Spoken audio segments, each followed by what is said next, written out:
4-1 Under General Conditions. D&D style simple sabotage is more than malicious mischief, and it should always consist of acts whose results will be detrimental to the materials, communications, secrecy, morale, or manpower of our enemy. The saboteur should be ingenious in using his everyday equipment. All sorts of tools will present themselves if he looks at his surroundings in a different light.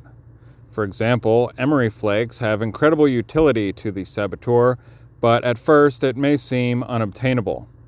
However, if the saboteur were to pulverize an emery knife sharpener or emery wheel with a hammer, he would find himself with a plentiful supply. Added to a small hobby rock tumbler and set to tumble for a few days, and you have a highly effective powder that will destroy almost any moving part that has a bearing surface. Likewise, something like magnesium flakes may seem exotic, yet magnesium fire starters are readily available at camping supply stores and can be carefully filed to produce the highly flammable flakes. Please note, do not attempt to use a motorized grinder or a vibratory polisher on a magnesium fire starter unless you want to destroy your work area and set yourself on fire.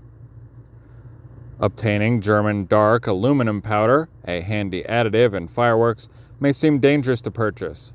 Even attempting to purchase aluminum powder may be enough to get the wrong kind of attention and a visit from people you really don't want visiting you.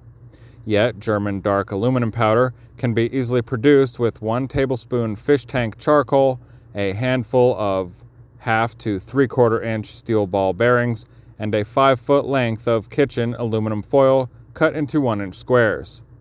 Simply place the bearings, the charcoal, and some of the aluminum in a small hobby rock tumbler.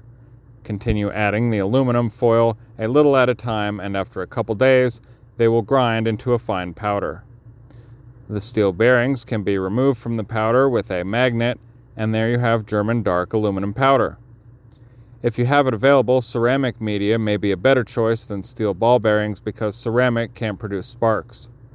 This is not as big of a concern when making German dark aluminum powder as when you're making something like thermite. Some people advocate the use of a kitchen blender, spice grinder, or sander/bench grinder rather than a rock tumbler. The problem with a blender or grinder is that you will never get the consistency that a tumbler can produce, and you will likely destroy the blender.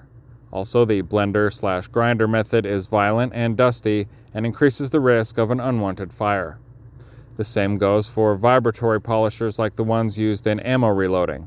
Please note, if it weren't already obvious, German dark aluminum powder is highly flammable, and thermite will liquefy solid steel while producing intense light that can damage unshielded eyes even a considerable distance away. Be careful. The saboteur should never attack targets beyond his capacity or the capacity of his instruments. An inexperienced person should not, for example, attempt to use explosive or thermite, but should confine himself to the use of matches or other familiar tools. Explosives should rarely be encouraged, as the potential of injuring the innocent should always be a consideration in every operation. Unrelated to fire or explosions, but in regards to safety, a cable under tension, like the support cables of a communications tower or any other cable under tension, can rebound with tremendous force when cut. Such a cable can move like a giant whip with enough force to cause unimaginable damage. For this reason, cutting support cables under tension should be strongly discouraged. The saboteur should try to damage only objects and materials known to be in use by our enemy or to be destined for eventual use by our enemy. Without special knowledge, it may be undesirable for him to attempt destruction of food crops, food products, or public water supplies. After all, governments do a fine job of polluting those things without our help. Although the friend saboteur may rarely have access to military or police objects, he should give these preference above all other targets, always keeping safety in mind. 4-2 Immediately prior to a military or militarized police action. Prior to a military/police offensive, during periods which are quiescent in the military sense, such emphasis as can be given to simple sabotage might well center on industrial and parts production, to disrupt the flow of materials and equipment to our enemy. Slashing a rubber tire on a police SUV may be an act of value. Spoiling a batch of rubber in the production plant that is destined for a government tire contract is an act of still more value. While allowing substandard tires to be mass-produced but with flaws that will cause more failures once installed may be the greatest value for the saboteur's investment. Now, with understanding of this principle, the imagination of the individual industrial saboteur can take the idea beyond tires. Think about the array of computers and computer components in the modern police SUV. Each and every one of those components passes through hundreds of hands long before a cockroach touches it. 4-2.1 GPS tracers and tracking devices placed on or in police vehicles could be helpful in many situations where friend operatives need to know police routines and habits. Also, it would be simple and inexpensive to modify an FM transmitter to constantly send a low-power signal on a specific channel and permanently wire it into a police vehicle. Doing so would send an alert several blocks away when said vehicle approaches. The friend operative could simply keep an FM radio tuned on and set to the same frequency, and whenever the police vehicle came within range, the radio would blare the warning. This would be very handy if attached to SWAT vans.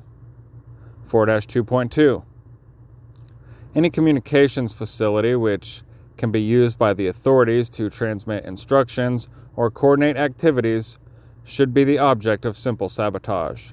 These include telephone, internet, power systems, radio, television, newspapers, and emergency broadcasting equipment, including and especially emergency communications towers. The friend saboteur should acquaint himself with the different types of communications towers and become familiar with the types used specifically for emergency and military communications. Many communication towers are powered by a simple power switch that, when thrown, essentially turns the tower off. Very often these switches are on the ground level of the tower in a separate little building behind a simple door lock. Sometimes the switch is located on the side of the tower, secured by a simple padlock. The friend saboteur should learn the locations of these towers and, during non-emergency conditions, determine the security weaknesses and strengths of these facilities through extensive reconnaissance, and learn the weakness of the facility before the emergency arrives, so that at the right moment a strike can be made against the facility when it is needed the most by the authorities. 4-3 During a military or militarized police action.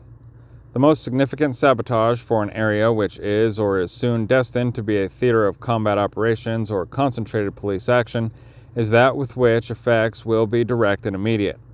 Even if the effects are relatively minor and localized, this type of sabotage is to be preferred to activities whose effects, while widespread, are indirect and delayed. The saboteur should be encouraged to strike transportation facilities and equipment and communications equipment. Among such items are fueling stations, roads, automobiles, trucks, armored transports, police bicycles, and anything else used to transport state aggressors to the scene of their crimes, along with any form of communication they may use. Critical material infrastructures, valuable in themselves or necessary to the efficient functioning of transportation and communication of the authorities during emergencies, also should become targets for the friend saboteur. These may include oil supply lines, gasoline supply lines, natural gas supply lines, and sewer and water supply lines and treatment facilities. It may seem odd, but we have observed that authorities appear to understand the importance of protecting water supply facilities, but apparently they don't understand the vulnerability of their sewage treatment facilities. During the onset of a large militarized police action, a major failure of a sewage system on the other side of a city, preferably including a large sewage spill, has the potential of disrupting or distracting the police action.